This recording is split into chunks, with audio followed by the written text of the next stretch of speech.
Alors bonjour à tous, c'est Johan de Focus. Bon, on se lance dans une nouvelle expérience, un truc qu'on n'a pas fait encore et qui nous manquait un petit peu. Donc dans le premier numéro de Radio Focus, donc bon, c'est un truc artisanal, hein, voilà. Enfin, on va essayer de lancer un petit débat sur un truc d'actualité avec deux potes. Donc Marc Beauséjour, que vous connaissez déjà un petit peu, parce qu'il est apparu dans le dernier Focus. Donc bonjour Marc. Bonjour Johan, bonjour à tous et toutes. Voilà, donc Marc qui m'aide sur les numéros de Focus. Et que vous connaissez aussi parce qu'il faisait partie aussi du projet des Invox un petit peu avant Focus. Et, donc Marc, vous avez déjà croisé, et Thomas, un copain avec qui on a pas mal causé de politique, on parle de sociaux, de politique, de philo ensemble assez régulièrement, donc salut Thomas. Salut. Et donc on va essayer de lancer un débat sur une question qui a marqué l'actualité et qui va continuer à la marquer un peu dans les 6 prochains mois, voire plus large en fait. C'est la présidentielle américaine et tout ce que ça pose comme question. Donc cette semaine, on a vu que, bon, c'est un peu plié au niveau des primaires. Hein. Il semblerait qu'on s'oriente vers un combat entre Trump et Clinton. Bon, il n'y avait plus de débat chez les Républicains depuis un certain temps, hein, parce que Ted Cruz a abandonné déjà depuis quelques semaines. Et du côté démocrate, bon, il y avait encore un petit peu de suspense, puisque Bernie Sanders était encore dans la course. Après, il restait un petit peu de suspense, il faut être honnête, parce que bon, je pense qu'ici... on était tous les trois très intéressés par la campagne de Sanders, mais que on n'avait plus trop d'espoir dans ce domaine-là depuis quelques temps, notamment depuis qu'il avait un petit peu planté à la primaire de New York, même s'il avait fait un bon score. Et là, avec la primaire de Californie qui a été remportée par Clinton, on peut dire que les jeux sont faits aussi d'une côté démocrate. Enfin, même on le dit, quoi. Sanders va continuer jusqu'à la convention, mais bon, c'est un petit peu surtout pour le sport. Et donc, voilà, on va commencer là-dessus. Donc, je sais pas, vos avis à tous les deux. Je vais commencer par Marc. Alors, entre Clinton et Trump, qu'est-ce que tu vois gagner? Même si, bon, je pense qu'on sera d'accord sur le fait que les deux options sont pas jojo, quoi. Certes, après, moi je pense que l'option Trump sera, d'un point de vue externe aux États-Unis, meilleure en fait. Enfin, pour le reste du monde, je pense qu'il vaut mieux que Trump soit président plutôt que Clinton, quoi. Ah ouais? Oui, ouais. Clairement, ne serait-ce que de. Alors ça c'est bizarre parce que c'est pas. C'est vrai que c'est pas commun. Ça va un peu à contresens de ce que. Ça va totalement à l'encontre de l'opinion mainstream en Europe sur Trump, quoi, sur Clinton, mais simplement, enfin, Trump, en fait, quand on voit ce qu'il dit, quand on entend ce qu'il dit. Tu peux pas te faire des potes. Hein. Je vais pas me faire des potes, mais je suis pas là pour ça, voilà. Donc comme ça, je suis clair là-dessus. Enfin, Trump, en fait, il a clairement un discours isolationniste, quoi, voilà. Enfin, dans le sens, j'explique vite fait ce que c'est. L'isolationnisme, en fait, aux États-Unis, c'est le recentrage de la politique américaine et des intérêts américains sur leur propre territoire, en fait, tout simplement. Et l'isolationnisme, c'est le contraire de ce qui a été fait sous Bush et même sous Obama, voilà.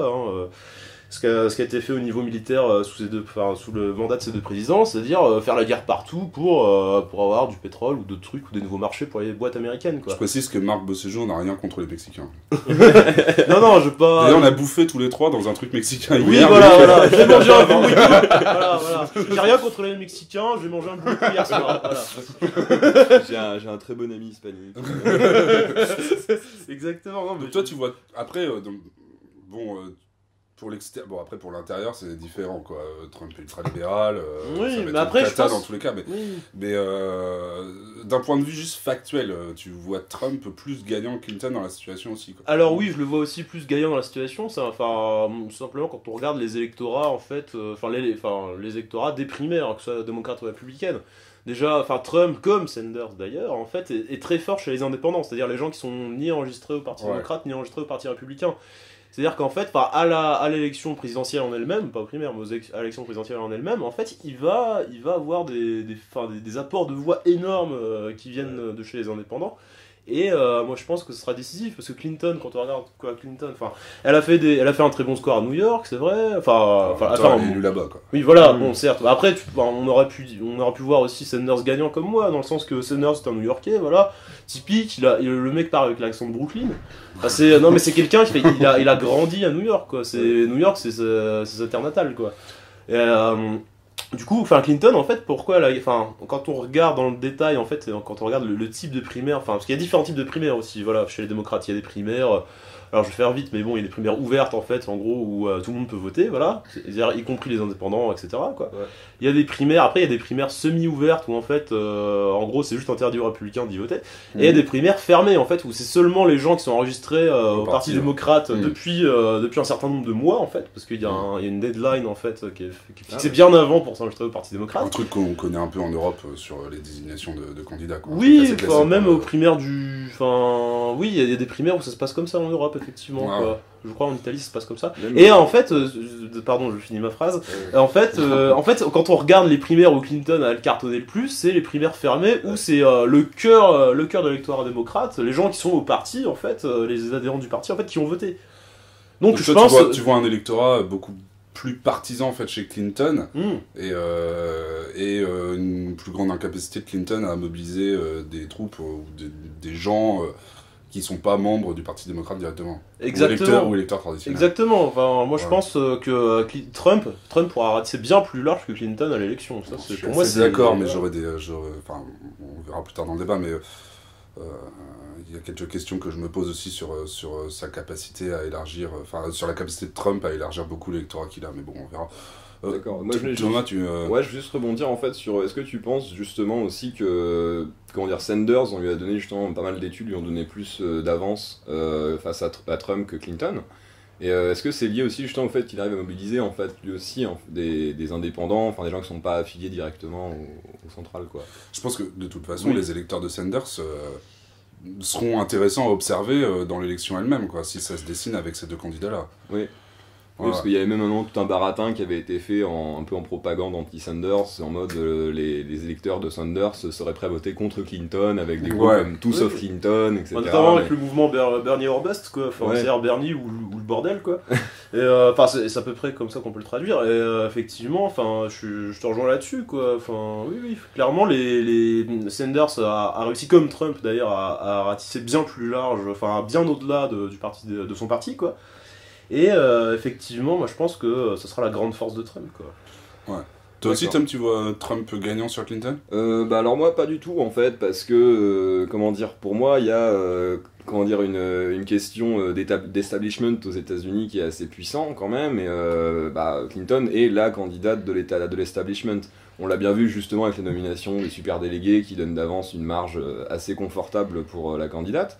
Mais en plus, on sait que de son passif de sénatrice, de ministre, secrétaire pardon, des secrétaires d'État, qu'elle a des ficelles, quoi, qu'elle est capable de tirer des ficelles, qu'elle doit bien connaître les couloirs de Washington. Et c'est vrai, j'ai même pris l'autre fois qu'on en parlait un peu, j'avais pris l'image un peu d'une Claire Underwood, mais même plus que ça, peut-être une sorte de Frank Underwood, parce que je vais pas regarder encore tout House of Cards, mais c'est vrai que là on a un couple politique qui est très fort, qui est très installé, qui a su se poser là, parce qu'après le clan Kennedy on peut parler presque d'un clan Clinton en fait maintenant, de quelque chose qui est très fort. Et c'est vrai que, comment dire, je pense que ça va vachement influencer sur l'élection, parce que aussi la pression internationale pourra peut-être jouer sur les Américains, qui sont quand même de plus en plus concernés par ça, aussi parce qu'ils reviennent justement sur, cela dit, une idée isolationniste, parce qu'ils ont bien vu que leur impérialisme ou l'expansionnisme, on appelle ça comme on veut, qu'ils ont eu pendant quelques années, ont donné une mauvaise image de l'Amérique. Et ça, c'est vrai que si des gens veulent faire une America Great Again, il y en a aussi qui pensent qu'ils peuvent le faire avec d'autres candidats, et je pense que ça va pas mal jouer pour Clinton. Après, c'est vrai que c'est que du pronostic, on sait pas trop, c'est vrai que c'est assez surprenant quand même la campagne de cette année, il faut quand même rappeler ça. C'est que peut-être aussi pour la première fois, il y a eu, avec Sanders qui a su rassembler des gens qui ne votaient pas d'habitude, ou Trump d'ailleurs, il y a eu...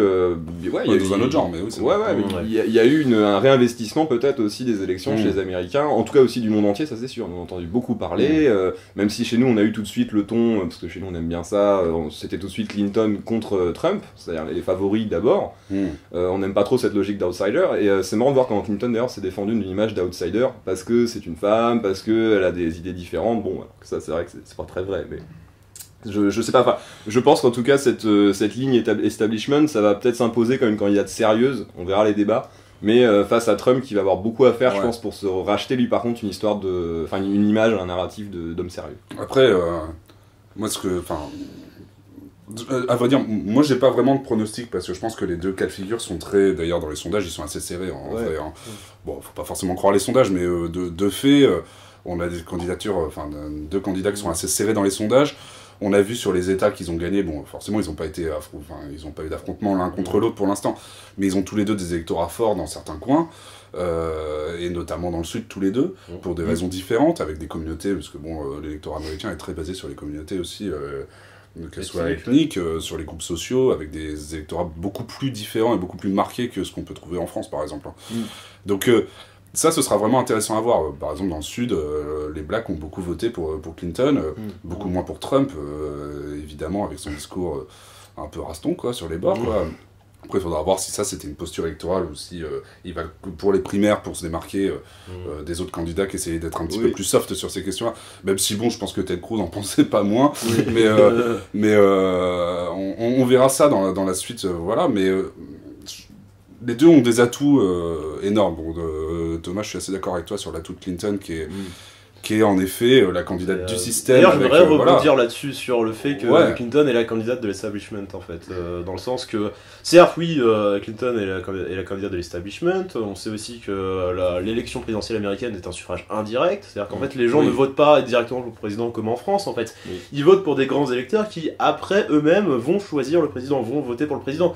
Après, moi, je pense que, en fait, on peut retrouver ça un peu au Parti démocrate aussi, dans le sens que Bernie va perdre, certes, mais ils vont pas le faire perdre de beaucoup. C'est-à-dire que ils vont s'arranger pour qu'une proportion, là, je sais pas, à la louche 40% des super délégués votent Sanders, en fait, pour éviter une explosion du Parti démocrate, et aussi pour que l'establishment, en fait, garde sa légitimité, en fait. Moi, je pense que, clairement, on le voit depuis, ne serait-ce par exemple depuis le Tea Party, en fait, depuis la fondation du Tea Party vers 2008-2009, en fait. Il y a un courant, il y a un sentiment, et même et je pense que ça se traduit électoralement aujourd'hui, il y a un sentiment anti-establishment aux États-Unis qui est extrêmement fort, voilà. C'est vraiment une force très puissante, c'est vraiment un courant de fond, une lame de fond dans la politique. C'est un truc qu'on retrouve dans l'histoire américaine. Moi je pense que l'atout de Trump, c'est aussi ce que, on en parlait, on avait ce débat-là il y a quelques jours, les États-Unis, à chaque fois qu'ils rentrent dans une période de crise, que ce soit une crise économique ou une crise plus systémique, ou une crise d'identité en tout cas.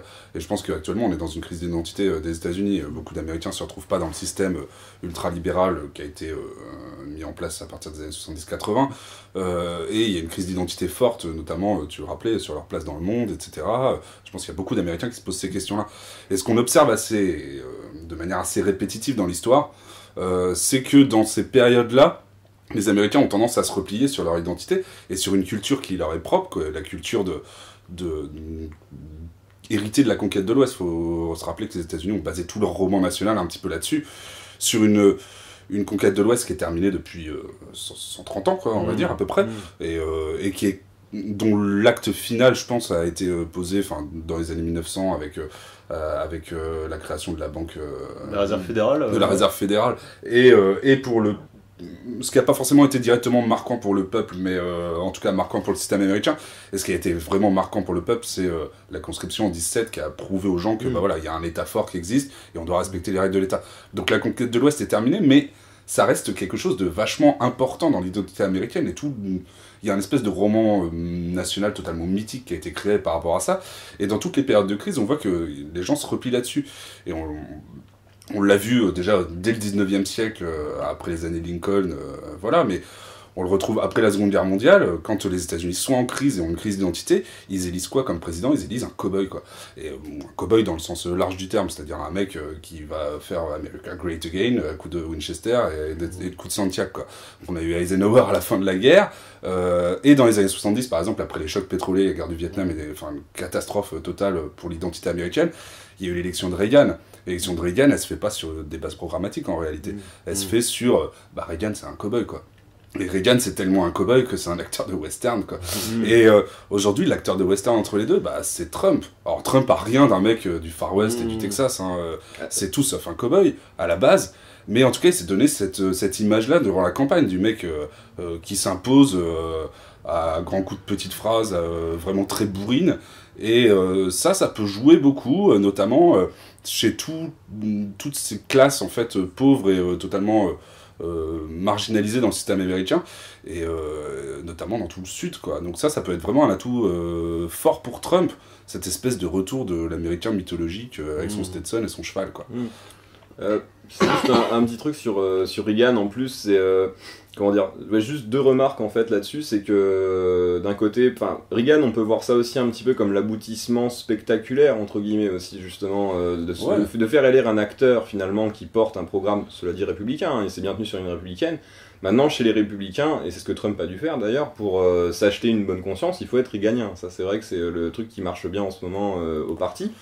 Et dans le cadre du parti. Hein. Voilà, mais chez les gens peut-être moins, mais dans le cadre du parti, il a dû un peu se permettre d'avoir ça, peut-être pour avoir une certaine crédibilité entre guillemets, parce que cela dit, c'est une image du self-made man qui est très américaine, voilà, comme cette histoire de il le rappelle souvent. Voilà, mais moi je le verrais pas certes en cow-boy, mais je le vois bien en mania de la ville qui dirige un petit peu avec son toupet là, enfin c'est le mec du General Store en fait qui tient un petit peu les rênes de la ville en sous-main, et cela dit voilà. C'est une remarque voilà, peut-être amusante, mais c'est un constat peut-être que bon, il n'est pas, et il se vend comme ça, je pense, produit de l'establishment, mais c'est un pur nanti du système. Enfin, il a complètement. Bien sûr, oui. C'est une réussite américaine. Voilà. Oui, c'est une réussite américaine. Enfin, tu disais que en fait, tu le voyais plus en self-made man plutôt qu'en cowboy, c'est ça. Hein. Mais en fait, oui, enfin, les deux se rejoignent. En fait, au final, il y a quelque chose. Enfin, dans les deux cas, il y a quelque chose de très prométhéen dans ces deux archétypes américains. Quoi. Quelque chose de. Enfin, Prométhée, c'est voilà le mec qui a appliqué Oui, enfin, je pense que c'est deux versants d'un même archétype au final. C'est-à-dire l'homme prométhéen en fait qui va résoudre les problèmes par sa seule volonté, quoi. Dans le cas du cowboy, c'est avec son flingue, et dans le cas du self-made, c'est avec sa thune, quoi. Mais au final, c'est pareil. Le moyen, si tu veux, le moyen est différent, mais la fin est exactement la même. C'est ça, c'est l'homme prométhéen américain, voilà. Et ça rejoint aussi le roman national américain. Tu disais que le roman national américain tout à l'heure, Johan, était basé sur la conquête de l'Ouest. Moi, je pense qu'il est très majoritairement basé là-dessus, effectivement, mais il y a aussi il y a autre chose qui s'est passé avant, au tout début des États-Unis, à la création, à l'indépendance, qui est le mythe des pères fondateurs qui fondent un pays neuf sur une terre décrite comme vierge. Bon, bien évidemment, t'avais des millions d'Américains natifs, des Amérindiens, quoi. Mais bon, dans leur idée, c'était une terra nullius, une terre qui n'appartient à personne, et sur laquelle on va faire un nouveau pays, voilà, contre le reste du monde. Et en fait. Je vais pas révéler trop notre vie privée, mais bon, on a déjà parlé, la création des États-Unis, elle s'est faite aussi contre l'Europe, quoi. Oui, bien sûr. Je pense qu'il y a un truc on a tendance à occulter souvent, c'est qu'il y a une culture américaine qui ressemble pas forcément à la culture européenne, et même qui est souvent on a tendance à l'oublier parce que les Américains sont en majorité encore d'origine ouest européenne. En fait, ils le sont totalement même, parce que c'est principalement des gens des pays anglo-saxons et maintenant qui prennent une part de plus en plus importante des hispaniques. Mais au final, la culture européenne est beaucoup plus proche de culture du Maghreb ou du Moyen-Orient, qui sont fait sur un modèle millénaire, que de la culture américaine. La culture américaine, c'est un truc qui a été... Alors, c'est du roman national, évidemment, mais dans le roman national, c'est quelque chose qui s'est créé de soi-même, quoi. On parle de Nouveau Monde et de Vieille Europe. C'est-à-dire que, pour les Américains, l'Europe, dans la culture américaine, c'est quelque chose d'assez inconscient. L'Europe n'existe plus. On en parlait récemment, l'anecdote du Mayflower, quand elle est racontée dans les livres d'histoire américains, c'est en gros... on dirait un film apocalyptique, quoi. Enfin, c'est genre le bateau qui arrive avec les derniers humains, voilà, et qui refondent le pays. Alors, évidemment, il y a personne aux États-Unis qui descend des gugus du Mayflower, quoi, parce que c'était une poignée. Mais dans le roman national américain, c'est eux les pères fondateurs du pays. Et quand tu parlais de pères fondateurs au niveau de la révolution, au moment de la révolution américaine, c'est les héritiers de ce Mayflower qui se divisent après en deux branches. Au cours du 19e siècle, on a deux types de pères fondateurs. C'est les pères fondateurs de l'Est américain, intellectuels, voilà, des Lincoln, enfin des Jefferson avant lui et puis des Lincoln après, des gens comme ça. Et en parallèle de ça, parce qu'il y a la conquête de l'Ouest, les gros bourrins à la Winchester qui désignent tout ce qui passe. Et qui, à chaque fois que ça va mal, en fait, on fait appel aux gros bourrins. Je rappelle la fin de la guerre de sécession, qui est une catastrophe. Le pays, les nordistes gagnent la guerre, mais bon, un pays qui est ravagé, avec des centaines de milliers de morts, une division du pays qui est plus flagrante que jamais. Et à la fin, le constat qui se dégage, c'est que, parce qu'on garde une image mythologique de Lincoln, mais l'image qui se dégage à ce moment-là, c'est que Lincoln a échoué à refonder le pays. Et qui c'est qu'on appelle à ce moment-là ? Ulysse Grant. Ulysse Grant, c'est le général, le gros bourrin avec son fusil, ses bottes, qui désingue des Indiens. Général du Nord. Général du Nord, parce que c'est eux qui ont gagné. Mais quand même, un cow-boy un archétype de cow-boy. Et quand tu parlais de la transition vers l'archétype du self-made man, en fait, je trouve ça intéressant. Cette idée du self-made man, elle apparaît dans les années 20-30. C'est-à-dire juste après la fin de la conquête de l'Ouest et l'acte final de la conquête de l'Ouest. C'est-à-dire qu'il faut trouver un nouveau type de cow-boy. Et évidemment, le nouveau type de cow-boy, c'est plus le bouseux de l'Arkansas avec son flingue, quoi. C'est le mec qui se construit par lui-même, en dézinguant toutes les petites boîtes autour de lui, en montant sa belle petite entreprise et en gagnant petit à petit, en pouvant construire son pavillon, en achetant sa première bagnole et en écrasant tout le monde autour. C'est un cow-boy. C'est une sorte de cow-boy.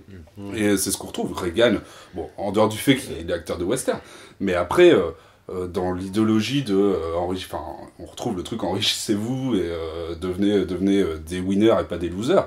C'est le cow-boy contre les Indiens et les ours du Far West, quoi. C'est vraiment, t'es le plus fort, t'es capable de dézinguer les autres pour faire ta place. Et Trump, du coup, c'est en ça que je dis que c'est un cow-boy. C'est exactement le même schéma, en fait. Bah, du coup, pour rebondir aussi sur cette image, alors comment dire, à la fois de la construction des États-Unis et à la fois de la construction de l'image, du narratif américain, voilà, on le sait, les États-Unis ont une histoire assez courte, entre guillemets, par rapport justement à la vieille Europe qui va être un peu oubliée. Comment dire, il y a les notions d'absolution qui sont très importantes aux États-Unis, et justement la Terre Vierge, c'est aussi un peu ça, pour laver des péchés des hommes. Ils vont aller sur une organisation refaite, un monde nouveau, quelque chose qu'on retrouve plus justement sur les colonies bagnardes type Australie ou quoi, mais qu'on retrouve un petit peu aux États-Unis, parce qu'il y avait ce côté rebelle aussi un petit peu. C'est vachement la mythologie aussi. On est des rebelles face à l'ordre. Le Tea Party, justement, on en parlait, a récupéré cette image-là avec l'image forte justement de jeter le thé dans la mer face à l'envahisseur britannique, qui est un colon au départ. Enfin, c'est assez intéressant ce retournement. Et donc, au-delà de cet aspect après mythologique, qui est un aspect peut-être plus démographique, plus historique, mais qui rejoint cette idée, je trouve ça pas mal pour parler de Trump. C'est justement dans une interview, du coup, même fait plusieurs vidéos, mais en tout cas dans une interview où on demande en fait à Noam Chomsky qu'est-ce qu'il pense de Trump et pourquoi Trump ça marche. Il va dire en fait que Trump, il représente un petit peu l'anti-WASP aussi, parce qu'il y a ça aux États-Unis. Alors les WASP, donc, je rappelle, c'est les baptistes, les Anglais, les anglo-saxons, voilà, les blancs anglo-saxons protestants, voilà, c'est quelque chose d'assez particulier là-bas. Et en fait, toujours jusque-là diriger le pays. Voilà. Et Trump on est un au final. Bah justement, comme Trump vient en fait, son idée c'est que comme Trump vient en fait d'une famille allemande, c'est que je tente toutes ces colons aussi allemands, scandinaves, irlandais, enfin. Ont une importance très forte aux États-Unis. Ils sont plus, bon, pas pour les Allemands, mais il y a une partie catholique aussi, qui est très vivace dans le pays. Et finalement, alors, les catholiques, le parti des catholiques, entre guillemets, c'est plus d'habitude justement les démocrates, c'est plus le clan Kennedy, voilà, exactement. Et Trump, en fait, il a cette image tant aussi, comme je disais tout à l'heure, du mec qui a réussi grâce à ce qu'offrent les États-Unis. Et c'est même complètement ça l'image de ce qu'il donne, et c'est presque une réalité en fait. Son père est riche, certes, mais il réussit parce qu'il y a un système qui permet de s'enjailler facilement. Ouais, il l'a dit lui-même, son père ne lui a donné que $1 Le mec s'est fait tout seul.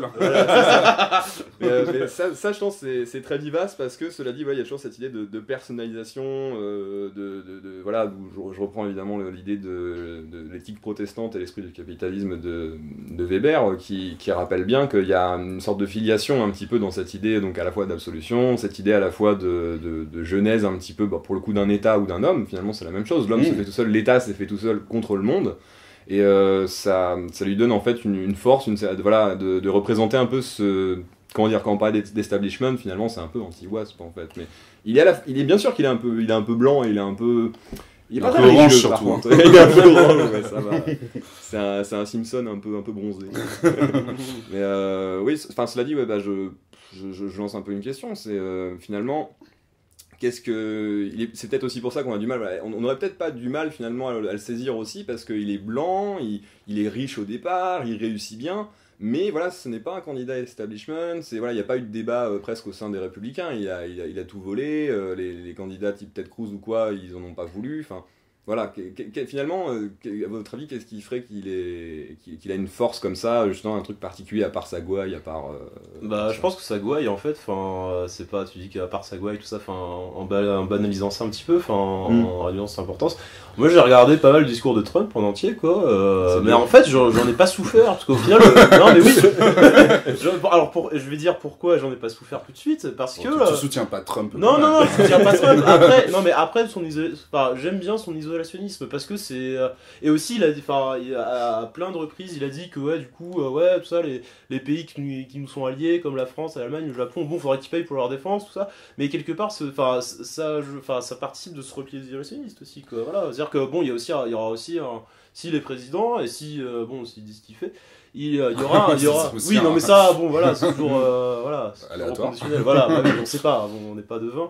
Mais voilà, ça participe aussi du reflux isolationniste, quoi. Et Trump, pourquoi j'ai pas souffert aussi pour revenir sur ça, pourquoi j'ai pas souffert de regarder le discours en entier de Trump, c'est parce que quand on regarde le discours de Trump, il a vraiment une connexion avec la foule qui est très forte, et c'est les gens en fait qui chopent et qui a réussi à rassembler sur sa candidature. En fait, il leur parle comme s'il était avec eux au pub du coin à boire une bière, quoi. Ce mec dans ses discours est cool. Il est cool. Ouais, c'est ça qui fait que c'est aussi un homme dangereux. Oui. Parce que, bon, évidemment, au niveau du programme économique, etc., bon, c'est pas trop la même ligne que ce qu'on peut développer dans les focus, quoi. Oui, c'est sûr. C'est même carrément l'opposé. On peut pas trop enfin, voilà, on soutient pas Trump. Après, quand tu dis qu'il est agréable à regarder en discours, c'est sur la forme. Et oui, là, bien je sûr. te rejoins. Je pense qu'on touche à ce que Trump est un tribun populiste dans le très bon sens du terme. Oui. C'est-à-dire qu'il est proche des gens auxquels il parle, il leur parle avec leurs mots. Son côté gouaille et tout, etc. Après, c'est en partie monté, parce que ce type-là est pas un mec du peuple, et je pense que aller boire un canon avec des bouseux de l'Utah ou de je sais pas quoi au pub du coin, ça le fait pas plus marrer que ça au final, hein, parce que c'est pas son monde. Mais il a réussi à se mettre à la portée de ce monde-là, justement par cette gouaille-là, et par son personnage de cow-boy qui s'est totalement inventé. Je rappelle que Trump n'était pas du tout ce personnage-là il y a encore quelques années. Trump est un bourge de l'Est des États-Unis, avec des aspects plutôt progressistes, même sur certains plans. Hein. On rappelle que Trump, dans les années 90, c'était un grand défenseur de l'avortement, sur le mariage homo et tout, etc. Il avait aussi des positions beaucoup plus progressistes que pas mal de gens, même chez les démocrates. Oui. Donc... c'est un personnage qui s'est inventé, le personnage de bourrin réac du Sud, quoi. Là, actuellement, on dirait qu'il gère un ranch, quoi, alors que c'est pas du tout ce qu'il est, quoi. Et c'est aussi sa force, quoi. C'est sa force, et on le voit dans ses meetings. On l'a souvent qualifié d'idiot parce qu'il sort des trucs qui sont des trucs complètement grossiers, là, quand il parle de son gel pour les cheveux, de la laque, et qu'il explique que ça pollue pas l'atmosphère parce que c'est sur ses cheveux. Et qu'il ferme la fenêtre. Évidemment, c'est complètement con. Je pense pas que Trump, honnêtement, pense que la laque pour les cheveux, ça pollue pas la couche d'ozone parce que c'est sur ses cheveux, quoi. Je pense qu'il en a rien à foutre. Je pense qu'il en a rien à foutre parce que bon, c'est pas dans son intérêt de protéger la couche d'ozone de toute façon. Mais je pense que aussi c'est un discours simpliste qui est totalement un truc de com, quoi. C'est pareil quand il parle de la taille de cette bite en meeting, quoi. Enfin, ça fait rire tout le monde. Mais c'est aussi le retour du cowboy bourrin. Enfin, c'est John Wayne, quoi. Ouais. Et je pense pas que Trump parle de la taille de sa bite quand il est en repas avec les actionnaires de sa boîte. Non. Je pense que c'est quelque chose, c'est totalement un effet de com. Mais ça marche, ça marche. Mais oui, ça marche, mais d'ailleurs, moi je pense, pourquoi je trouve Trump qui est. Enfin, ok, oui, il est outrancier, ok, bon, il a un Oui, ça, discours oui. raciste, etc., et tout ce qu'on veut. Mais après, moi Putain, je. c'est chaud des fois. Oui, non, mais c'est chaud, je dis pas le contraire, hein, enfin, après, moi ça me choque pas, pourquoi? Parce que bon, évidemment, c'est. Ça te choque dégueulasse. pas, là. Non, mais ça me choque pas, mais pourquoi? Pourquoi ça me choque pas? Parce que moi je pense que c'est totalement une posture. Je veux dire, comme tu l'as rappelé en filigrane, enfin, Trump c'est un bourgeois new-yorkais, voilà, c'est pas du tout un gros redneck, enfin, dans son inculture crasse et dans son. Je veux dire, dans sa réaction crasse surtout, enfin, c'est un bourgeois new-yorkais.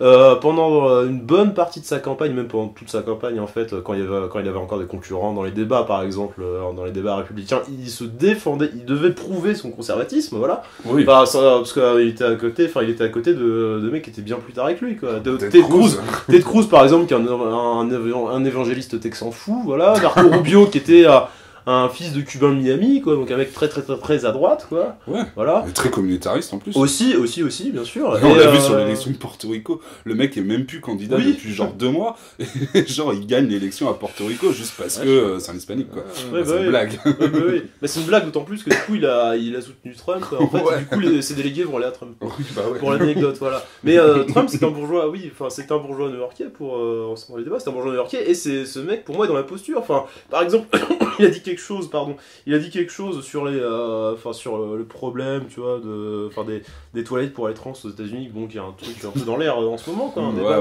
dans l'air en ce moment. Un débat vachement intéressant et vachement qui va vraiment régler la crise des États-Unis quoi. Oui, non, après ça peut être intéressant, tu vois, je dis pas, il y a des gens concernés, bon, non, mais c'est. Les grands débats comme le port voilà. du voile en France. Oui, voilà, enfin, c'est les débats, bon, voilà, de Le l'air débat en ce moment, buzz, quoi. voilà, ouais, débat buzz, voilà, c'est un débat buzz. On peut le voir comme ça. Et effectivement, enfin, il a dit quelque chose là-dessus qui pourrait presque passer pour progressiste. Quoi. Il disait ouais, bah, que les trans prennent les toilettes qu'ils veulent, on s'en fout, voilà, enfin, c'est pas un problème, voilà. Et pourquoi? Mais je pense que c'est son vrai fond qui remonte, quoi, parce qu'au final, les questions, qu'on pourrait appeler sociétales, comme voilà, le mariage homosexuel, comme l'avortement, comme les problèmes de toilettes pour les trans, etc. Enfin.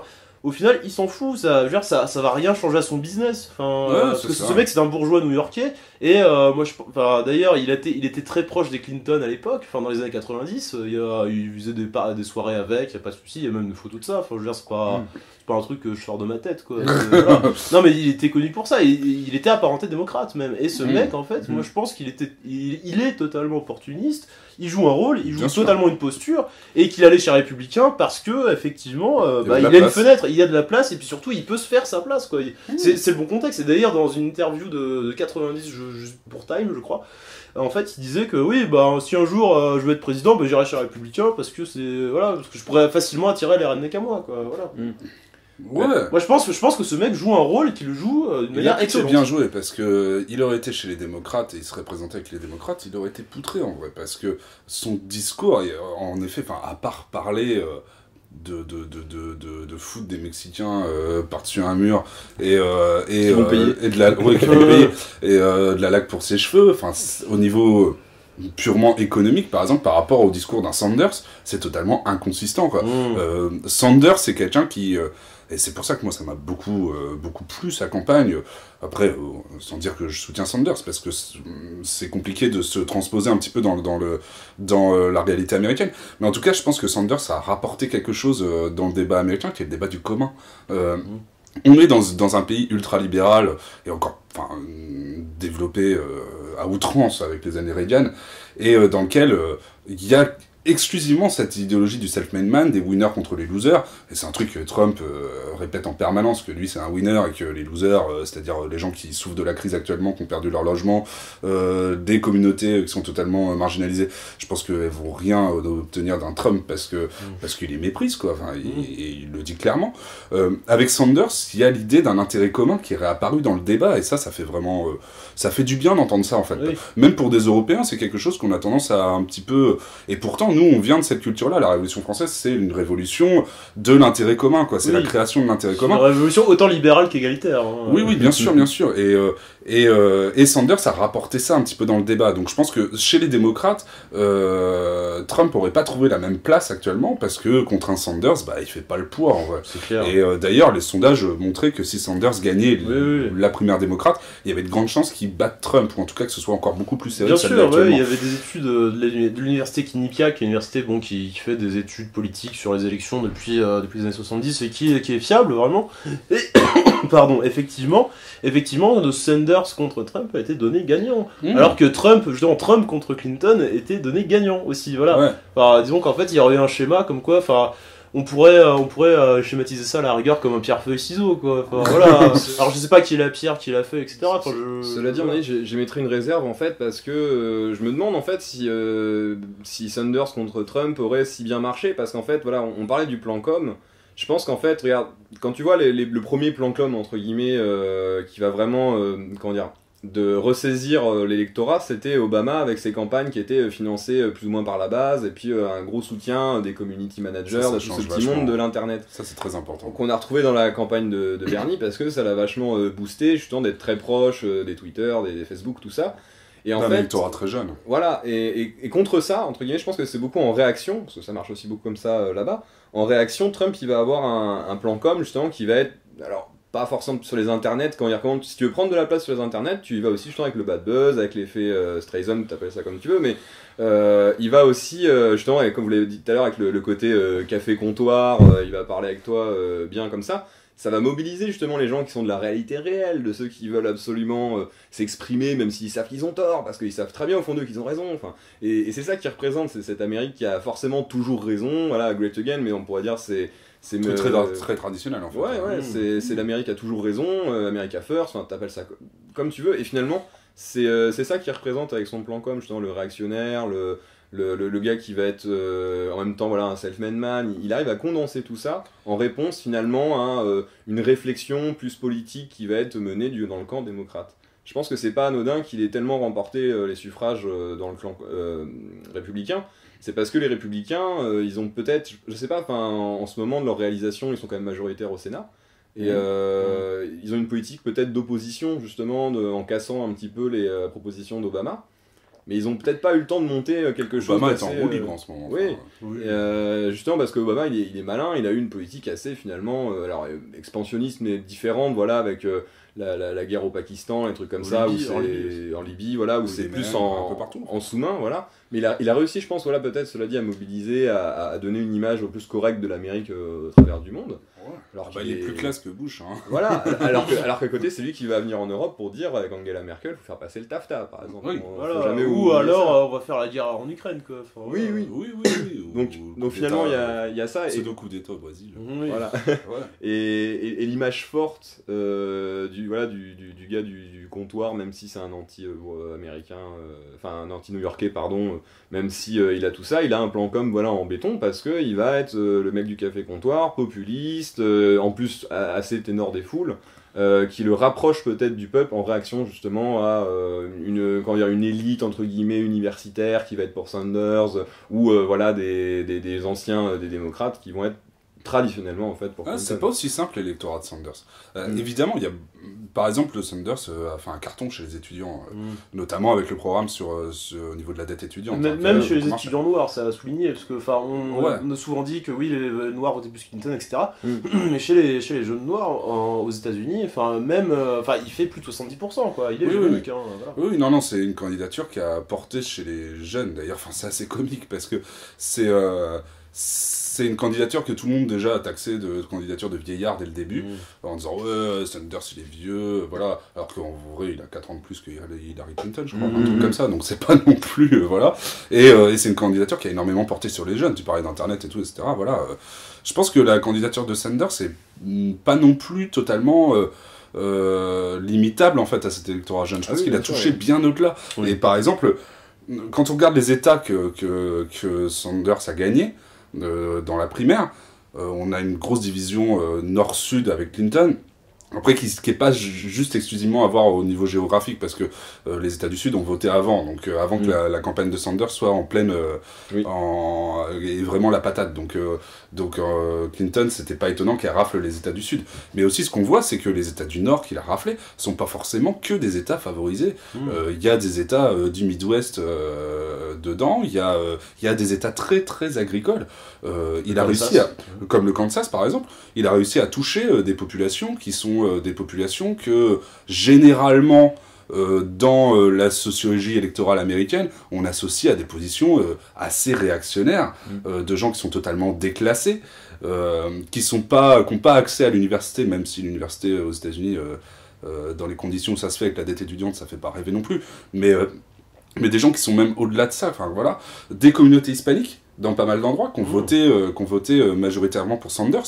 C'est vachement intéressant et je pense que ça... Bon, Sanders a perdu, là, faut être honnête, hein, il sera pas candidat, et donc il sera pas président des États-Unis. Mais c'est aussi c'est quelque chose qu'il faut acter, quoi. Il y a une grosse division dans le Parti démocrate, et il y a un électorat totalement déclassé qui n'aurait pas voté dans un débat, par exemple, entre Clinton et un autre représentant de l'establishment démocrate, ou quelqu'un du clan Kennedy ou je sais pas qui, plein de populations qui n'auraient pas voté pour ça et qui ont voté pour Sanders. D'ailleurs tu le disais, hein, le truc Bernie or Bust, c'est beaucoup des gens qui de toute façon seraient abstenus et seraient même peut-être abstenus dans l'élection elle-même. Donc ça c'est vachement intéressant. Et du côté républicain on a à peu près le même truc, avec un électorat républicain, quoi, avec un électorat de redneck, un peu réac, machin, etc.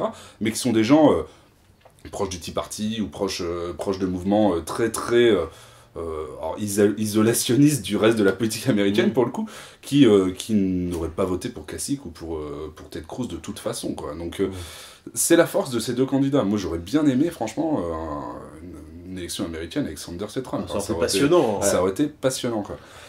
Effectivement, enfin ça aurait été passionnant, mais tu parlais du Tea Party, etc. En fait, moi, je pense que enfin, même ça, il s'en cache pas vraiment. Enfin, Bernie Sanders, en fait, enfin, il a pas comme seul objectif, enfin, il avait pas comme seul objectif d'être président américain, quoi. Enfin, il est aussi dans une logique de reconstruction, pour ne pas dire résurrection, de la gauche américaine, quoi. Genre une vraie gauche comme on peut l'envisager en Europe, quoi. Ouais. C'est-à-dire, c'est pour ça qu'il voilà. a touché les communautés hispaniques, par Mais exemple. oui, par exemple, parce que enfin, de par leur culture, sont plus proches des schémas politiques européens que le reste de la population, quoi. Et en fait, moi je pense que même c'est plus ou moins avoué, quoi. Enfin, l'objectif de Bernie Sanders, c'est pas forcément. Alors certes, il veut ressusciter la gauche entre guillemets, enfin une vraie gauche américaine, mais en fait, moi je pense que son objectif, précisément, c'est de créer un équivalent, un alter ego de gauche du Tea Party, quoi. Ouais, bien parce sûr. que en se basant sur le sentiment anti-establishment, et ça, alors je pense pas que ça s'appelait Bernie or Bust, mais il y aura un mouvement qui va se créer après l'élection, ou même après les primaires. Hein, qui est déjà plus ou moins créé. Qui est déjà plus ou moins créé, qui existe, simplement qu'il n'est pas structuré, il n'est pas formalisé, voilà. Mais je pense que voilà, l'objectif de Bernie Sanders, c'est de créer un petit parti de gauche, et là je pense que ça va être très très intéressant. Enfin, ça va être encore plus intéressant si Clinton est présidente. Parce que moi, je vois Trump, hein, clairement, pour moi, Trump, il a une autoroute devant lui, plus qu'un boulevard. Et parce que aussi. Une route 66. Voilà, il a une route 66 devant lui, parce que voilà, il va se. Enfin, franchement, pour moi, Clinton elle va se faire laminer, quoi, dans l'élection, elle va se faire défoncer par Trump, quoi. Ça, c'est les pronostics de Marc. Ça va être, non, mais oui. Que Marc soutenait aussi Stanis Baratheon. Hein, parce que ça va donner. Non, mais c'est à cause de Mélisandre. Mais Trump n'a pas de Mélisandre. Voilà, il a des conseillers qui tiennent la route, quoi. Voilà, je sais pas. Parce que Trump, ce mec est pas très idéologisé. Hein. C'est pas un grand théoricien politique, hein, loin de là. Hein, voilà. Après, et du coup, l'influence des conseillers sur lui sera déterminante, quoi. Tu vois sa femme, elle a un petit côté quand même, une vieille qui se maintient, une petite Carla Bruni un peu refaite. On sait pas, hein, elle est peut-être en fait pour une sorcière rouge. Voilà, une sorcière rouge. c'est ça le truc. Mais ouais, non, on a dit voilà je pense un peu finalement on va comment dire, on va trouver en fait ce qui revient tout le temps, c'est de dire que on parle de Tea Party, on parle d'indépendants, c'est que finalement ça fait quelques années que les Américains sont délaissés par leur propre politique. Et ça rappelle un peu des trucs qu'on connaît ici. Oui, voilà. Voilà, et ça, mais ça, voilà, justement, ça me semble aussi intéressant finalement. Là, on en parle. Voilà, j'ai envie comment dire, d'aller dans le sens aussi finalement que en Europe, on regarde ça quand même.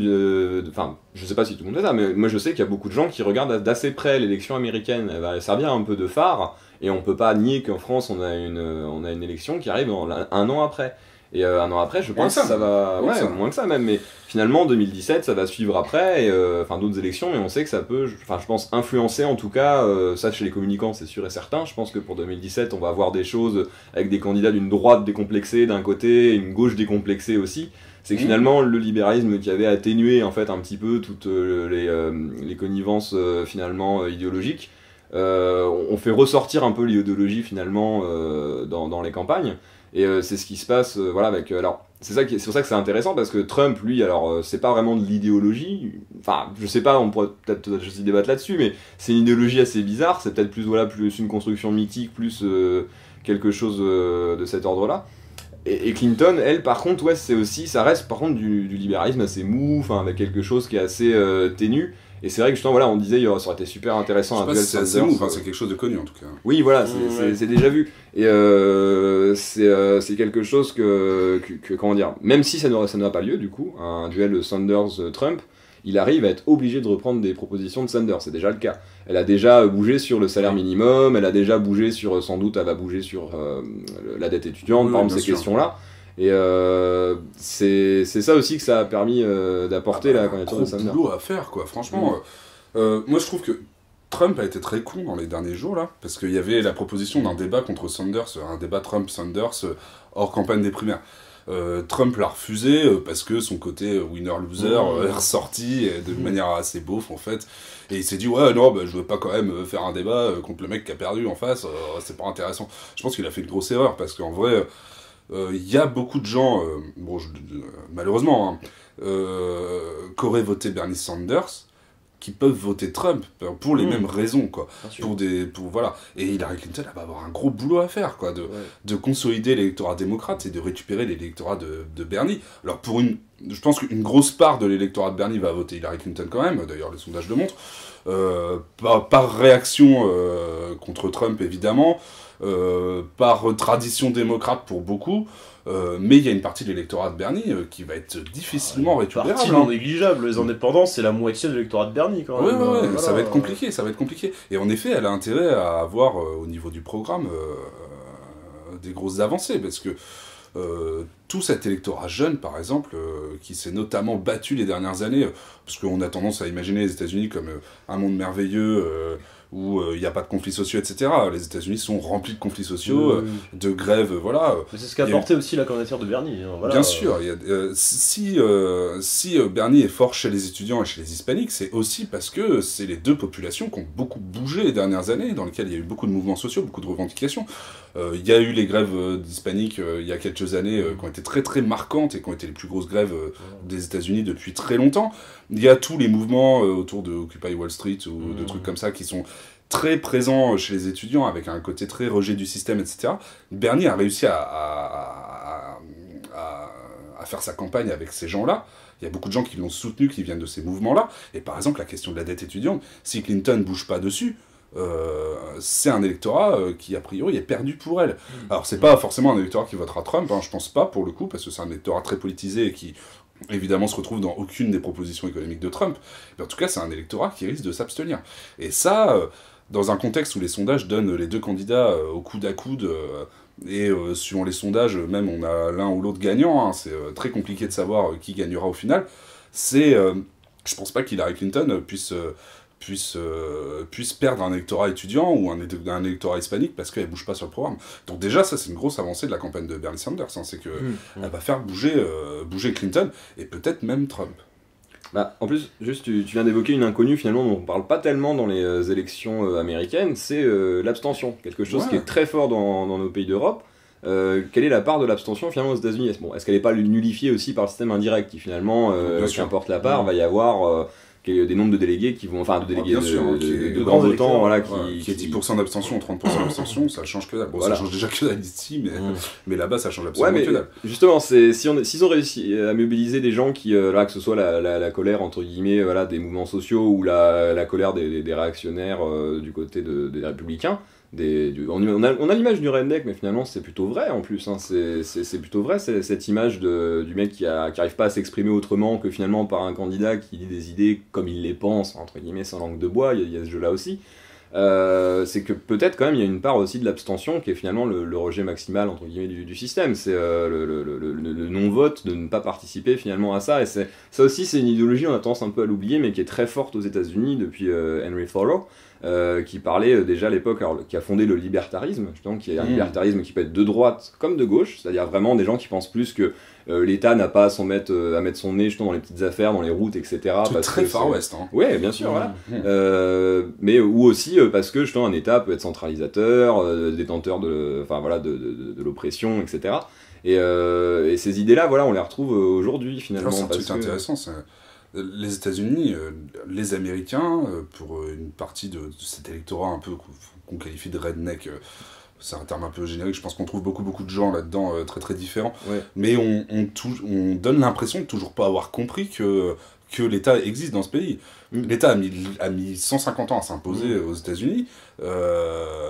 Enfin, je rappelle qu'au 19e siècle, tout le monde a déjà vu des westerns, quoi. C'est un peu des villes qui sont tenues par des clans, de mecs qui à la base étaient dans la nature en train de cultiver leurs patates ou de chercher de l'or, qui se sont constituées en villes, mais des villes totalement indépendantes avec une non-présence de l'État absolument, enfin voilà, même quand on dit Lucky Luke, ça peut paraître con, mais c'est ce qu'on voit un petit peu du Far West, quoi. C'est que il y a des bandes, il y a des villes qui se gèrent, il y a des mecs qui font absolument n'importe quoi dans leur coin, et que l'État est absolument pas présent. La guerre de sécession, c'est pas une guerre contre l'esclavage. Donc ça, c'est ce qui a cristallisé le débat. Mais c'est une guerre contre un Sud avec des propriétaires de ranch qui deviennent puissants et qui se créent de véritables petits royaumes, petits duchés, en fait. Et la guerre de sécession, c'est Washington qui va remettre la main sur des mecs de ranch qui gèrent un peu comme ils veulent, avec des États qui existent, des parlements d'État qui existent, mais qui sont totalement inefficients. Et d'une certaine manière, il y a encore une population américaine qui n'a pas compris que l'État existe. Et on le voit, la prise d'otage dans la pseudo-prise d'otage dans l'Oregon, qu'il y a eu il y a au mois de janvier ou février, je sais plus, janvier peut-être. Je rappelle l'histoire, c'est des éleveurs qui se battent contre les taxes et pour le maintien du port d'armes. Alors, pas parce qu'ils sont pour les armes, mais parce que c'est aussi un reste du Far West et que les mecs se rattachent à tout ce qui existe de reste de leur idéologie et du roman national, qui investissent un parc national et qui disent que ils tiendront le parc national en mode Fort Alamo, quoi. Avec une fin ridicule, parce qu'évidemment ça se passe plus de la même manière, mais il y a toujours cet électorat-là, ou cette présence-là, notamment dans le sud des États-Unis et dans une partie du Midwest aussi, de gens qui ont l'idée, en effet, comme tu dis, que l'État a pas à se mêler de leurs affaires parce que l'État c'est rien et que eux ils se sont construits tout seuls avec leurs fusils, ce qui est la plupart du temps totalement mythifié, mais que l'État leur apporte que dalle, que ils peuvent totalement entretenir leur truc, voilà. Et jusqu'à la Seconde Guerre mondiale, on trouve aux États-Unis des États qui sont totalement presque indépendants du pouvoir fédéral. Je rappelle l'expérience de la Louisiane dans les années 30, où il y a une dictature qu'on qualifie de fascisante. Alors je sais pas comment on peut qualifier ça, mais qui se met en place en Louisiane, avec un État de Louisiane qui est totalement indépendant du reste des États-Unis, quasiment. Et c'est quelque chose qui reste présent. Et Trump a su capitaliser sur cet électorat-là. Sanders, d'une autre manière, a su capitaliser, c'est différent, mais a su capitaliser aussi sur des gens qui se reconnaissent plus dans le fonctionnement de l'État et qui essayent de s'en autonomiser. Et c'est ça le défi pour Clinton, quoi, c'est d'aller chercher cet électorat-là. Et elle va pas aller le chercher avec son passif de secrétaire d'État, avec son mari, ancien président des États-Unis, très système, avec sa politique guerrière, et sa politique économique de trust et sa campagne financée par les trusts. Donc ça me paraît très compliqué en fait pour elle. Je pense que le plus gros défi de la campagne qui va arriver, c'est celui pour Clinton de consolider son électorat et de l'élargir. Et c'est ça qu'il va falloir observer, c'est ça le gros défi. Et dans ce contexte-là, Trump semble avoir moins de mal. Oui, après tu disais effectivement, oui, il a moins de mal, mais de par ce qu'on a dit tout à l'heure, du fait qu'en fait il incarne un stéréotype américain, du fait qu'il paraît à peu près crédible, aux yeux de l'électorat quand il se revendique comme anti-establishment, etc., anti-Washington, voilà. Mais en fait, tu disais que Bernie Sanders en fait a réussi à capter une partie de l'électorat, qui n'en peut plus de l'establishment. En fait, je pense qu'il l'a fait d'une façon inverse en fait à celle de Trump. Parce que Trump incarne l'homme prométhéen américain, le self-made man, le cowboy, etc. Américain mythologique. Mais, voilà. Mais autant Bernie en fait incarne un autre archétype américain qui est, alors je sais pas s'il est inverse, mais en tout cas il est vraiment très, très éloigné du premier qu'on vient d'évoquer. Je veux dire que Bernie Sanders, il incarne Oncle Sam quelque part, quoi. Il incarne le vieux sage barbu, en fait, enfin voilà, vous l'appellerez Obi-Wan, Gandalf, comme vous voulez. Mais en fait, c'est le vieux sage, en fait, le père de la nation, on peut dire comme ça aussi, qui revient sauver l'Amérique, quoi, voilà. Qui revient, et bon, il y a Bernie Sanders aujourd'hui, mais dans l'histoire, il y en a eu d'autres, quoi. Il y a eu Franklin Roosevelt, il y a eu d'autres gens comme ça, même peut-être, moi je mettrais même Abraham Lincoln dans cette catégorie, quoi. Bon, sur le côté barbu, oui. Oui, voilà. Oui. Kennedy était un mix des deux, c'est intéressant. Ouais. Mais oui, non, mais totalement. Et ça ramène à la question, quand on est dans une Amérique qui a besoin de repères et qui recherche des repères qui sont finalement très surfaits dans son histoire et très déjà vus. Oui. Mais je veux dire qu'en France, on a des archétypes comme ça aussi, quoi, voilà. Je veux dire, par exemple, De Gaulle, enfin, c'est qui? C'est un peu comme Napoléon, c'est César, en fait, simplement, voilà. Qui vient qui vient sauver la France, voilà, etc., blablabla, enfin. Oui, bien sûr. Mais en fait, on dit souvent, enfin, en Europe, parce que j'ai une Portugaise qui m'a dit ça aussi, quoi, enfin, donc c'est pas forcément franco-français, quoi, enfin, j'étais en Roumanie récemment, bon, on m'a sorti un peu la même chose. En fait, les Américains, on dit souvent qu'ils sont bêtes. Bon, mais sauf qu'en fait, moi je pense pas qu'ils sont bêtes, c'est simplement qu'ils ont une culture qui est pas pareille que la nôtre. On a l'impression que oui, c'est pareil, tout ça. Enfin, certes, aujourd'hui on est américanisé en Europe, ne serait-ce que de par le mode de vie, de par nos habitudes de consommation, etc.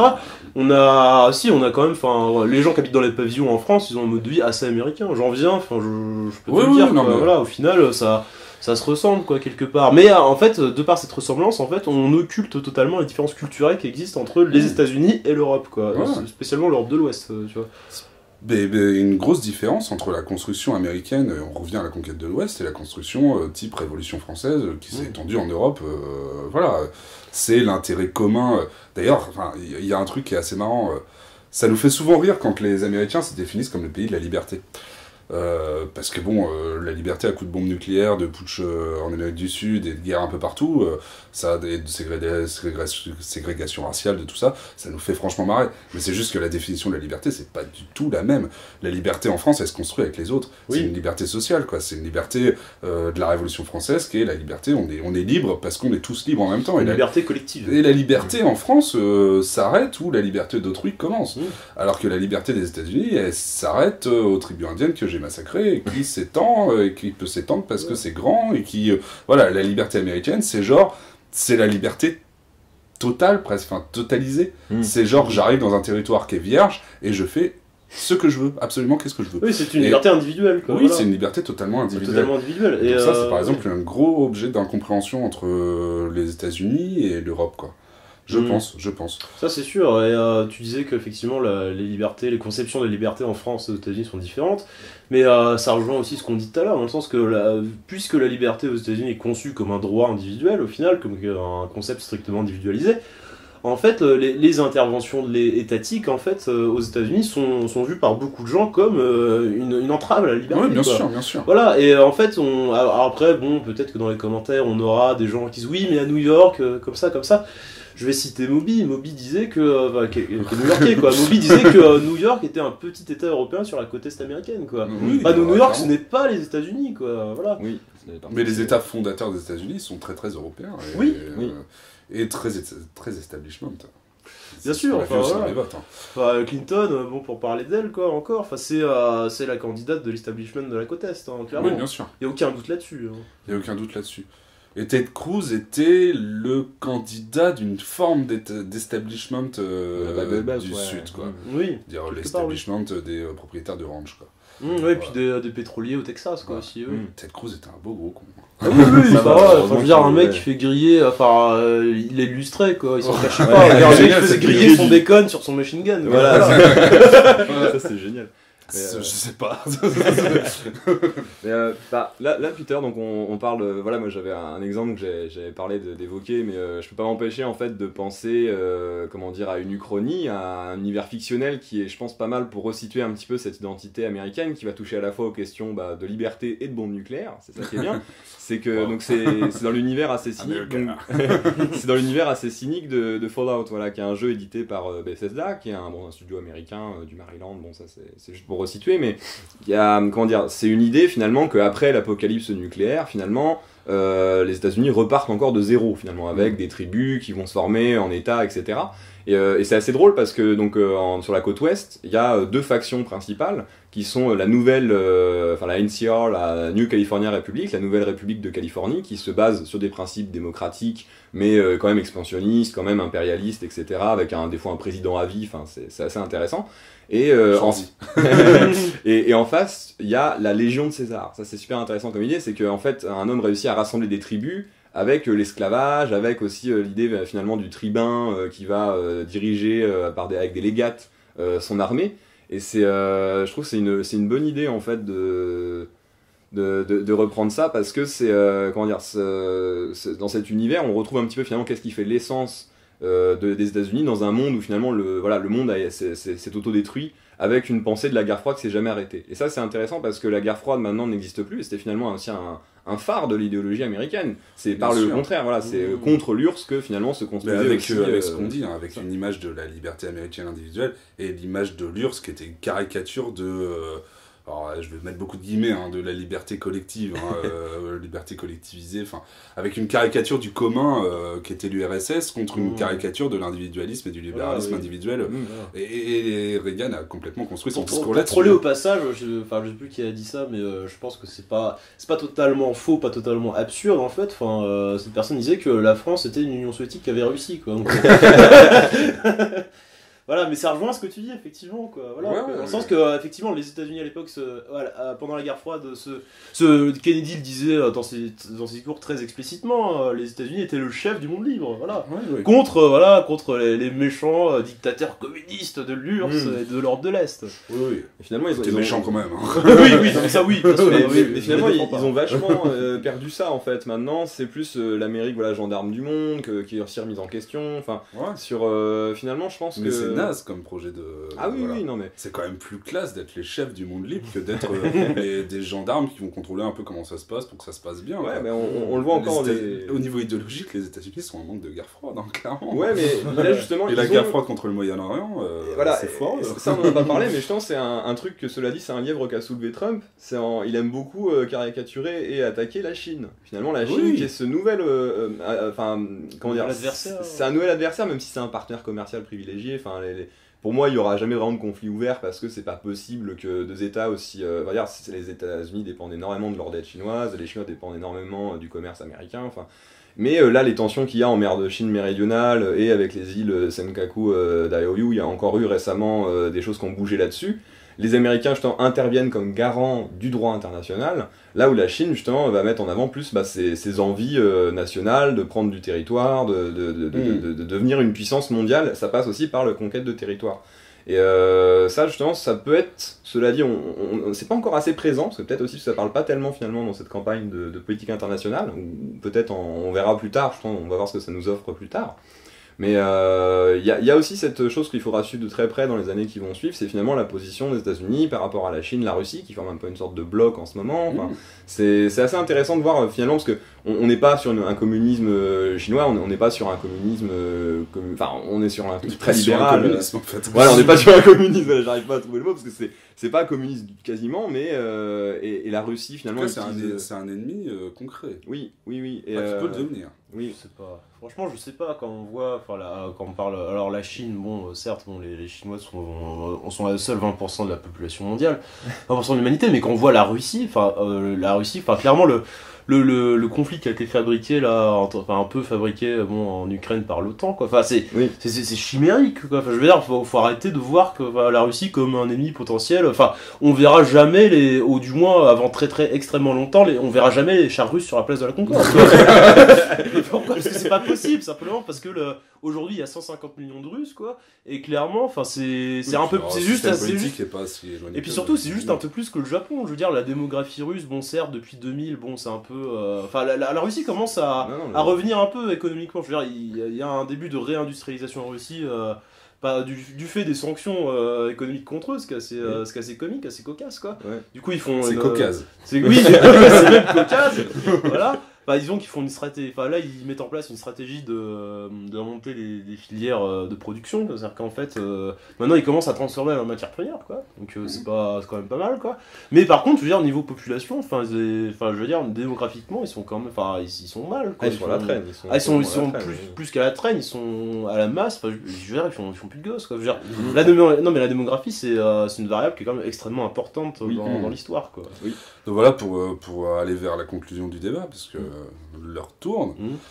Donc on peut dire que Trump, c'est quelque chose d'assez classique dans la politique américaine, le retour du cow-boy ou du self-made man, hein, comme on veut, hein, qui revient pour rameuter les foules, qui remet la politique américaine, donc à la fois dans un isolationnisme, parce qu'il veut plus forcément d'intervention dans des pays qui ne servent pas à l'idéologie américaine en réalité. Par contre, une confrontation indirecte, en tout cas, voilà, avec des puissances comme la Chine, la Russie, etc., qui remettraient dans un contexte de guerre froide, c'est quelque chose qui serait beaucoup plus intéressant pour sa propagande. Hein. Make America Great Again, c'est aussi le retour aux États-Unis contre le reste du monde. Et donc c'est à la fois isolationniste, mais aussi à la fois un petit peu guerrier aussi, même si c'est de manière indirecte, mais en tout cas arrêter la politique de gendarme du monde pour redevenir les chefs du monde libre, quoi. C'est un petit peu ça. Et que dans le enfin moi ce que je vois qui se dégage, hein, c'est que, et encore une fois je le regrette, hein, parce que Trump c'est un gros con, hein, et politiquement politiquement, économiquement en tout cas, c'est assez merdique, hein, ce qu'il propose, hein. C'est très très libéral, très antipopulaire, enfin très tout ce qu'on veut, mais en tout cas il pose le débat, je trouve plus mes mots, sur reconstituer en fait les États-Unis dans ce qu'elles étaient, donc un socle de confrontation, etc. Et que dans l'élection qui vient, il a certainement beaucoup plus de chances de réussir qu'Hillary Clinton, qui veut rester dans une espèce qui veut être une continuité de la situation actuelle des États-Unis. Oui, totalement, oui. Ouais. Totalement. Et effectivement, tu disais à juste titre que le Trump veut un peu, entre guillemets, remettre les États-Unis dans leur rôle de chef du monde libre, et il veut aussi recentrer la puissance américaine sur son propre territoire. Mais moi je pense que c'est aussi, quand il dit Make America Great Again, en fait, je connais bien en fait, je pense que c'est. Bientôt dans Focus, on aura Marc qui imite Donald Trump avec une vraie perruque. Marc a moins de cheveux quand même. Voilà. Enfin, moi j'assume de cheveux, voilà. Porte mes couilles, voilà. Ça arrive, c'est la vie. Make the bold great again. Et du coup, oui, je veux dire qu'en fait, ce projet de remettre les États-Unis dans leur rôle de chef du monde libre, et de ce projet aussi isolationniste, en fait, moi je pense que c'est une façon en fait de redonner raison à l'Amérique. Parce que pourquoi l'Amérique a eu ce prestige après la guerre, après la Seconde Guerre mondiale, etc. C'est parce qu'elle a eu raison à un moment, voilà. Entre guillemets. Oh non, mais elle a raison elle a dit qu'elle avait raison. Elle a eu historiquement raison quelque part. Dans la logique winner-loser, pour le coup, elle a raison, parce qu'elle a gagné face à lui. Oui, elle a gagné. Elle a gagné la Seconde Guerre mondiale, la guerre froide, et du coup, mais quelque part, historiquement, elle avait raison. Enfin, je dis qu'elle avait raison, mais historiquement, non, mais historiquement, dans le sens que... des potes. Non, mais je veux dire, parce qu'elle a gagné, tout simplement, voilà. Et que, moi, je pense que, en fait, d'une façon un peu, par un espèce de truchement isolationniste, en fait, moi, je pense que Donald Trump, en fait, quand il dit qu'il veut rendre sa grandeur à l'Amérique, je pense qu'il veut lui redonner raison dans le monde, quoi. Du moins pour beaucoup de gens, quoi. Ouais, d'accord. Mon mot de la fin sera aussi ça, finalement, de ce débat. C'est vrai que, comment dire, il y a pas mal de choses qui vont revenir, comme voilà le fait de retisser finalement un tissu narratif, un truc pour pour rassembler un peu le patchwork américain entre guillemets dans ces divisions qui ont toujours existé, qui existent toujours et qui font les États-Unis aussi, voilà, les dissidences entre la Bible Belt, la Californie, la côte Est, etc. Et que finalement, dans ces moments très forts que sont les élections, ça doit rassembler en fait, et rassembler sur une identité, sur un motto qui va être construit ensemble. Et c'est vrai que aux États-Unis, voilà, c'est un travail particulier parce que c'est quelque chose qui est lié voilà, sur une histoire très communautaire, très disparate. Là. Et ce serait intéressant de voir justement voilà, ce qui va se passer, comment finalement l'électeur américain va raisonner. Parce que c'est lui qui va, entre guillemets, choisir, malgré le système un peu bizarre, ils vont choisir voilà, de soit continuer, finalement, en fait, on pourrait dire, résumer à ça, est-ce qu'ils vont continuer à être les gendarmes du monde, garants du droit international, politique libérale, ou libérale néolibérale, ou est-ce qu'ils vont avoir une politique plus isolationniste, plus conservatrice, plus libérale en intérieur. Plus old school. Voilà, plus old school. Ça, c'est la suite qui nous le dira, et finalement, les Américains, on laisse un peu le choix entre ces deux modèles. Voilà. Je pense que c'est un choix de modèle qu'ils ont, parce que finalement, on est toujours dans une logique bipartisante, et c'est ça voilà, si je peux ajouter un dernier mot de la fin. Je vais en rajouter aussi un après. Vas-y, juste pour comprendre ce qui se passe dans la politique américaine et dans l'histoire américaine, il faut juste se dire qu'en fait, ils sont pas bêtes, ils sont juste pas comme nous. Ah oui, complètement. Après, moi, pour terminer le débat, en tout cas, c'était super sympa, et je pense que peut-être qu'on aura l'occasion, quand les élections vont vraiment se dérouler, de refaire ce genre de rendez-vous, parce que on aura aussi des clés qui vont se dégager à ce moment-là. Il y avait 3 options, en fait, dans cette élection. L'option Clinton, parce que bon, j'ai jamais cru en l'option Ted Cruz ou Kasich, hein, mais qui ressemble beaucoup à l'option Clinton au final, qui est de continuer dans la continuité, quoi, comme tu disais, et 2 options qui offrent un horizon. L'horizon Trump, qui est un horizon très vieux, en fait, un retour des années 60-70, de confrontation, de guerre froide, d'isolationnisme d'une certaine manière, même si je pense que Trump, par exemple, se passera pas d'intervention parce que ça fait partie aussi du schéma idéologique qu'il défend d'une certaine manière sur certains plans. Et un autre horizon qui était l'horizon du commun, un horizon vachement très européen au niveau politique, mais très intéressant à observer, qui est l'option Sanders, qui a pas débouché sur une victoire de Sanders au primaire, mais en tout cas qui sera quand même de toute façon partie prenante dans cette élection, puisque Sanders a créé un mouvement.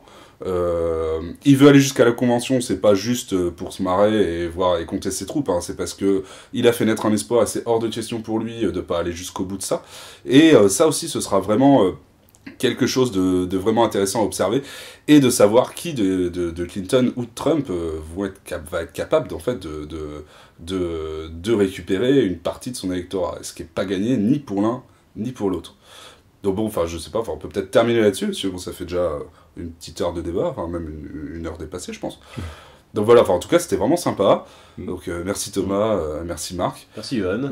Merci de nous avoir invités. Ouais, je pense qu'on refera ça peut-être quand ça... après, on refera ça peut-être probablement sur d'autres sujets, hein, parce que c'est sympa comme format. Nous, on trouve que c'est sympa. Moi, en tout cas.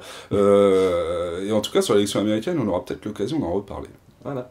Donc voilà, à bientôt. On se retrouve pour un prochain focus bientôt sur la chaîne, sur la page. Peut-être d'autres formats, hein, parce que les vacances arrivent et que ça va être peut-être un peu compliqué de faire des formats focus, parce que ça prend beaucoup de temps au montage, voilà, et que avec les vacances qui arrivent, on va peut-être pas être tout le temps là au même moment, donc on va peut-être faire quelques formats courts pour vous occuper un petit peu pendant les vacances, parce que on va pas vous abandonner comme ça. Et sinon, après, à la rentrée, on relancera. Bon, là, il nous reste encore un mois où on va encore bosser. Et des radios focus, je pense qu'il y en aura d'autres. Oui, ce n'est pas le dernier. Affaire à suivre. Bon, allez, salut, et puis à bientôt. Top. Il est 18h, France Inter. Allez, ciao.